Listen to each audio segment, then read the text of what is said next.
ನಡೆಯೋದಕ್ಕೆ ಮೈಯ ತುಂಬ ಶಕ್ತಿ ತುಂಬೈತೆ.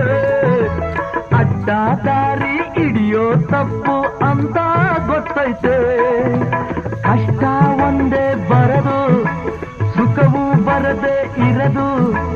ರಾತ್ರಿ ಮುಗಿದ ಮೇಲೆ ಹಗಲು ಬಂದೇ ಬತ್ತೈತೆ. ತುತ್ತು ಅನ್ನ ತಿನ್ನೋಕೆ, ಬೊಗದೆ ನೀರು ಕುಡಿಯೋಕೆ.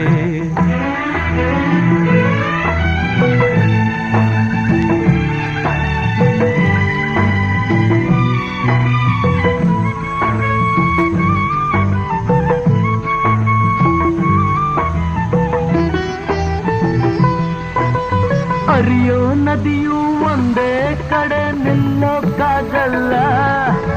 ಹುಟ್ಟಿದ ಮನಸ್ಸ ಒಂದೇ ಊರಲ್ಲಿ ಬಾಳೋಕ್ಕಾಗಲ್ಲ. ಹರಿಯೋ ನದಿಯು